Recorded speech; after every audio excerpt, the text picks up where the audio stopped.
ஓய்வு பெற்ற பின்னரும் உழைப்புக்கு ஓய்வு கொடுக்காமல் ஏழை மாணவர்களுக்கு இலவச பயிற்சி, ஆட்டிச மற்றும் மாற்றுத்திறனாளி குழந்தைகளுக்கு விளையாட்டின் மூலம் நம்பிக்கை என விளையாட்டை ஒரு மாற்றத்திற்கான கருவியாக மாற்றியிருக்கும் மயிலாடுதுறையை சேர்ந்த உடற்கல்வி ஆசிரியரின் சேவை குறித்து விவரிக்கிறது இந்த செய்தி தொகுப்பு. மயிலாடுதுறை மாவட்டத்தை சேர்ந்த செழியன் 30 ஆண்டுகள் அரசு பள்ளியில் உடற்கல்வி ஆசிரியராக பணியாற்றி 2 ஆண்டுகளுக்கு முன்பு ஓய்வு பெற்றவர். ஆனால் ஓய்வு என்பது இவரது அகராதியில் இல்லை.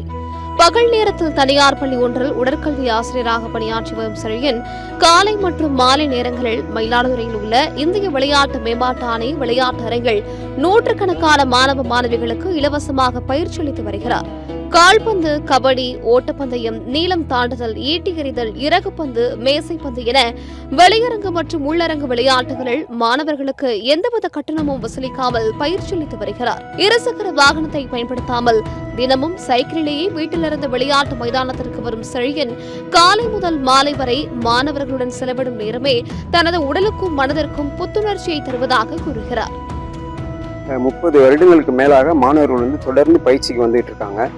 10,000 15,000 மாணவர்களுக்கு மேலே எங்கள்கிட்ட பயிற்சி பெற்றுட்டு போயிருக்காங்க. அது மட்டும் இல்லாமல் ஃபிசிக்கலி சேலஞ்சு மாணவர்களுக்கு கூடிய பள்ளியிலேருந்து கொண்டு வந்து ஆசிரியர் இங்கே விட்டுட்டு போயிடுவாங்க. இந்த பிள்ளைங்களை அவங்க ஒரு 2 நாளில் 3 நாளில் திரும்ப ஸ்கூலுக்கு போகும்போது அவங்கள்ட்ட இருக்க மாற்றத்தை பார்த்துட்டு நிறைய மாணவர்களை, மாற்றுத்திறனாளி மாணவர்களை கொண்டு வந்து அழைச்சி கொண்டு இங்கே வரும்போது இங்கேயுமே எங்கிட்ட இப்போ பயிற்சியில் இருக்காங்க. இப்போ பெற்றோர்கள் மாணவர்களை கண்டிப்பாக நீங்கள் வீட்டில் உட்கார வச்சுருக்காம அவங்கள இந்த மாதிரி பயிற்சிகளுக்கெல்லாம் அனுப்புங்க. செழியனின் பயிற்சியில் ஆட்டு சம்பாதித்த குழந்தைகளும் மாற்றுத்திறனாளி மாணவர்களும் ஆர்வத்துடன் பங்கேற்று வருகின்றனர். குறிப்பாக ஆட்டு சம்பாதித்த குழந்தைகளுக்கு விளையாட்டு பயிற்சி மூலம் உடல் இயக்கத்திலும் அன்றாட செயல்பாடுகளிலும் முன்னேற்றம் ஏற்படுவதாக பெற்றோர்கள் மகிழ்ச்சி தெரிவிக்கின்றனர்.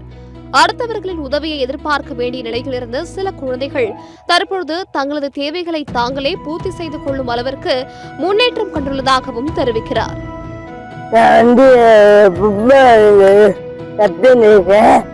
நான் வரப்ப எனக்கு எதுவுமே தெரியாது. பாரதிக்காக ஓதினாவே விரும்புவேன். இப்போ எல்லாமே விளையாட்டேன். இன்ஜெக்டரு, அவுட்டரு எல்லாமே தெரிஞ்சதான் சொல்லிக்கிறேன்.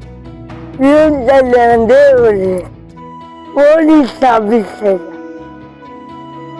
விளையாட்டு வெறும் போட்டிக்கான பயிற்சி மட்டுமல்ல, குழந்தைகளின் உடல் ஆரோக்கியத்தையும் மனநிலையையும் மேம்படுத்தும் கருவி என்பதை தனது செயல்பாடுகள் மூலம் நிரூபித்து வருகிறார் செழியன்.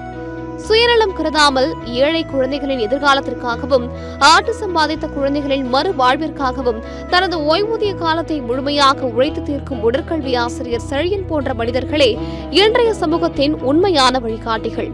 சத்தியம் செய்திகளுக்காக மயிலாடுதுறை செய்தியாளர் கமலக்கண்ணனுடன் சத்தியம் செய்திக்குழு.